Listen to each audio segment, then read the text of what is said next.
When we talk about the, no Cold War, I think we have to understand the real continuity between the old Cold War against the Soviet Union and the new Cold War against the People's Republic of China, which is clearest really when looking at Korea, because the first hot war in the Cold War was the US war against Korea, which really began in August of 1950. Which is 3 months after forces from the North liberated almost the entirety of the peninsula from occupying forces. And it ended in an armistice on July 27th, 1953. And that was 2 months after the Joint Chiefs of Staff unanimously agreed to use atomic weapons, not only against the North, but also against the People's Republic of China. And since then, the US has refused to sign a peace treaty or to normalize relations with North Korea. And the consistent consensus within the US political establishment has been, really nothing but the overthrow of the government in the North. And along with, China, the DPRK remained and has remained after the overthrow and dissolution of the USSR and the socialist bloc countries, despite really the most comprehensive and complex set of sanctions. They can't even import pens or pencils because of the lead or the graphite in them. And, of course, the military pressures. So the US war continues now for over 70 years. And it's a war against what KJ was mentioning, an alternative social and economic system, one that prioritizes people over profits, and also, an indigenous government, a government that's actually controlled by the Korean people themselves totally. And so, because when Korea was divided in 1945, the US and the USSR agreed to leave the peninsula by 1948. Since 1953, there's been no foreign power, no foreign military or anything in North Korea, but the US has never left. And in fact, maintains, a network of bases, around 30,000 troops occupying the country. So in terms of China, I think it's a mistake to see the DPRK as only a pretext for US military presence and intervention in Northeast Asia. Although the propaganda that the DPRK, represents some kind of threat to the region or to the world remains incredibly powerful in legitimating the US military occupation of South Korea against the will of the Korean people, the occupation of Japan, and the general military presence in the Pacific. And it really couldn't be further from the truth because, the DPRK has never invaded or bombed or occupied another country in its entire existence. And I led one of the last US delegations there before the US imposed a travel ban. And, the reason they don't want US people going to North Korea is because the propaganda that we've been subjected to for decades, so it really easily and quickly falls apart.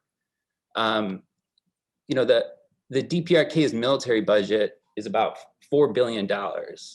And it sounds like a lot, but it's really the equivalent of the New York Police Department's budget. And actually, if you consider the New York Police Department's operating budget and their central expenses, which in 2010 were about $10.9 billion, it's less than half, right?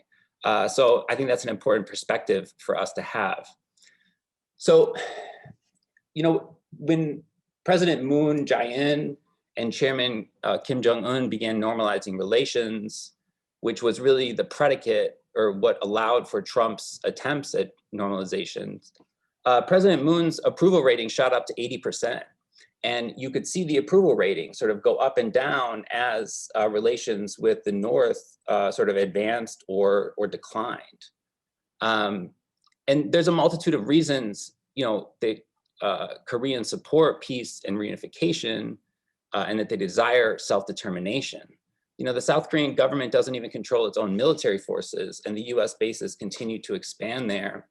Last time I was in the South was in fall of 2019, and I went to Pyeongtaek, which is the largest US military base in another country. They have golf courses there, they have schools. It's ridiculous. And it continues to expand. And each time it expands, it displaces, communities there who are largely, farmers and peasants. And so those that remain, their crops, their cattle, everything is threatened by the pollution, by the noise, and by just the continual expansion of US weaponry and US forces. And, you know, it's never enough. I mean, just recently, US Secretary of Defense Lloyd Austin, he protested the poor living conditions of US soldiers in the South, called it neglectful, called it unacceptable. And this came during the most recent war exercises, you know, which the media really downplays as simulations, but they did actually involve troop movements right up to the 38th parallel. And historically, they've entailed nuclear-capable submarines and aircraft carriers, the dropping of dummy atomic weapons along the border of North Korea, and the decapitation of the leadership. And, you know, if you're in North Korea, you don't know if these are exercises or if they're the real thing, right? I mean, I was in the North in 2017 as Trump threatened to rain fire and fury down on the country.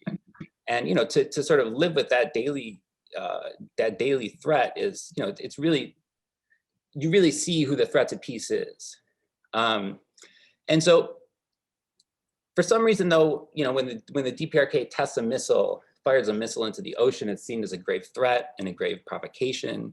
But the real provocation of the war exercises, the US troop presence, and the continued deployment of the Terminal High Altitude Aerial Defense System in Korea, which the people there have heroically resisted, continue to resist, blocking roads.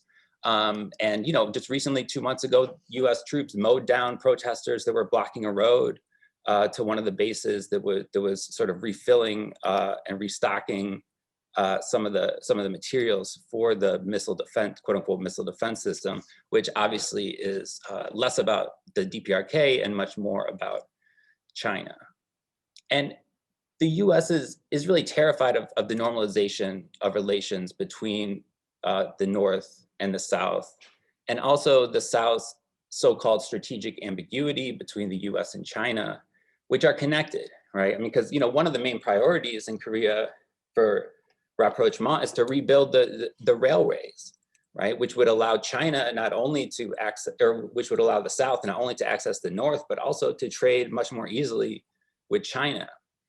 And, you know, so it's clear that the people in Korea, in the North and the South, overseas want peace, independence, and reunification, but this can't happen as long as the old and the new Cold Wars continue. And so we have to fight for the US to sign a peace treaty, to remove all troops from Korea, and to normalize relations with the DPRK on the basis that the DPRK is a nuclear power. So, you know, as we fight for peace, we have to recognize that the DPR's military isn't a threat to peace, but really one of the guarantors of peace in the region. None of us, I think, here want nuclear weapons, but as long as the US has them, you know, it only makes sense for other countries to as well in order to have a real effective deterrent.